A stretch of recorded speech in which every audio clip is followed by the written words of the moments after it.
আমার আইজান বাপ প্রথম দেখছি। নতুন বছর নায়িকা শাবনূরের জন্য যেন আশীর্বাদ নিয়ে এসেছে। বছরের শুরুতে সুখবর দিয়েছেন ঢাকাই সিনেমার জনপ্রিয় এই অভিনেত্রী। দীর্ঘদিনের ভাঙা সম্পর্ক আবারও জোড়া লাগাতে যাচ্ছেন নায়িকা শাবনূর, যা নিয়ে মিডিয়া পাড়ায় ব্যাপক আলোচনা। 1 মাস ধরে আমেরিকায় অবস্থান করছেন ঢাকাই সিনেমার জনপ্রিয় এই অভিনেত্রী। আর আমেরিকায় শাবনূর তার ননদের বাসায় এখন অবস্থান করছেন। সাবেক স্বামী অনিকের সাথে 5 বছর পর শাবনূর তার ননদের সাথে দেখা করেছেন। আর এরপর থেকেই নতুন করে আলোচনা নেট মাধ্যম জুড়ে। শাবনূরের ছেলে আইজানের স্কুলে এখন লম্বা ছুটি, আর এই ছুটিতে শাবনূর ছেলেকে নিয়ে ঘুরতে বেরিয়েছেন। অনেকদিন ধরেই শোনা যাচ্ছে শাবনূর অনিকের এখন মিটমাট হয়ে গেছে। দুজন কথা বলছেন, অভিমান কমেছে শাবনূরের। আর এবার তো ননদের আমন্ত্রণে তার বাসায় গিয়ে অবাক করে দিয়েছেন শাবনূর। সেখানে শাবনূরকে অনেক হাসিখুশিও দেখা গিয়েছে।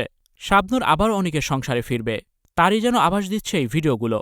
আবার শাবনূরের মা তো সাফ জানিয়ে দিয়েছেন, শাবনূর অনিকের সাথে যদি আবার সংসার করতে চায় তাদের কোনো আপত্তি নেই।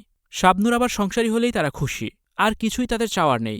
কিন্তু শাবনূরকে বুঝিয়ে বাগে আনতে পারছেন না কেউই। ননদের বাসায় শাবনূর সুন্দর সময় কাটাচ্ছেন। ভিডিওগুলো নেট মাধ্যম জুড়ে ব্যাপক ভাইরাল হয়েছে। ভিউয়ার্স, কেমন লাগলো এই ভিডিওটি জানি অবশ্যই কমেন্টস করুন। আর ভিডিওটি দেখার জন্য ধন্যবাদ।